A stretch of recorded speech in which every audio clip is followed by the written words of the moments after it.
Hi, Jeff Kadick here, talking about the art of the co-op, creating an effective campaign from scratch. Why does co-op advertising work? Well, it's been a hallmark of the travel and tourism industry for decades now.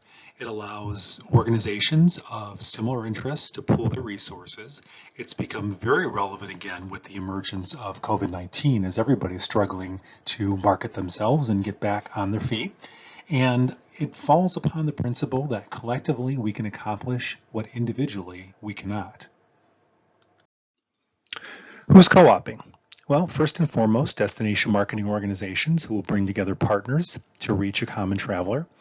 We see hotel and restaurant chains and management groups that are co-oping to promote a specific brand or region of the country. And also membership groups and associations that are trying to promote the organization's advancements as well as individual members that are participating in the co-op. How does a co-op come together? Well, first of all, there's always a sponsor, and that person takes on responsibility for the co-op campaign. Their typical successful efforts are singular market focus, meaning they're going after one type of traveler, be it families, tour and travel, reunions, sports, students, or any other number of traveler groups. The sponsor may assume some cost of offsetting to potential partners. We call that a buy down. They will negotiate with media vendors and set a minimum threshold of participants based on their knowledge of the destination and their partners, as well as the cost of the co-op campaign. That sponsor will communicate with potential partners about the offer and work with the vendor to help sell into potential partners. Typically, we see the vendor is the one who's actually securing the orders, although some sponsors do that as well. The vendor, on their hand, will develop all the co-op proofs for approval, and they will deliver that media campaign on behalf of the sponsor. Some different types of campaigns include a social media campaign featuring new sponsors' brand and partner messages. Digital campaigns could be content marketing or programmatic, focusing on a specific travel segment or desired group of consumers. Newspaper, magazine co-ops can take various formats from pre-printed inserts to sponsor images, banners. We see things like Midwest Living and Southern Living that continuously run co-op programs. And of course, trade media, where you're aligning your target market with a print or digital marketing campaign. When creating a co-op campaign, timing is critical. If you're going to be running this campaign on social media, it's best used for events or festivals to drive traffic during specific slow periods, so you want to work your way backwards. If you're running a digital campaign, it's going to depend on the travel segment you're targeting, trade or consumer, and the amount of time needed to capture inquiries and the time needed for planning that trip. If you're working with a trade publication, it's going to be similar to digital, but in reality, it's about 3 months and beyond for targeting customers.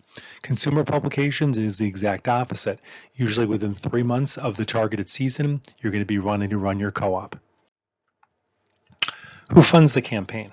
Well, as I mentioned earlier, typically a sponsor does what's called a buy down by contributing some type of monetary funds to offset a portion of the partner costs. It's not necessary, but that's typically what we find. The remainder of partners pay an equal share based on the total cost of the campaign divided by the number of participants. So for example, if you're doing a buy down on a campaign and it's $1,000 and you have 4 partners, your cost is $200 per partner. If you as the sponsor is not doing a buy down of the campaign, your cost per partner is $250. There's a couple different options for payments. Number one is the sponsor collects the monies from participating partners and with their part of the cost pays the vendor directly. Number two is the vendor invoices and collects sponsors and individual partners. It's really just a matter of what you're set up for and what you're comfortable with. It's really important that you vet your vendors because your reputation is on the line. We tell our customers to ask these 5 questions when looking at a new co-op. Number one, what's your track record of running co-op campaigns? Get specific, inquire about previous efforts and client references so you know going in your vendor is going to be able to handle what you're looking to do. How will they be tracking results and reporting them back to you? You know your members are going to be looking for results. What are you going to get from the vendor that's going to allow you to get that out to your customers? What type of creative support does the vendor offer? Do they do free ad design, copywriting? If your co-op partners don't have a support department for this, that's going to be critical. Does the media partner have an online portal for submitting materials so you're not dealing with multiple emails and images and yeses and nos? That becomes very important as everybody has less and less time to work on these type of projects. And then number 5, what are the billing and payment terms? I hope you enjoyed this presentation on the art of the co-op. If you are interested in undertaking a cooperative advertising campaign in various niche markets covering the leisure group travel sector, inbound tourism, China inbound, sports tournaments and events, faith-based travel, family reunions, or student travel, contact Premier Travel Media at 630-794-0696 or learn more about us at ptmgroups.com. Thank you.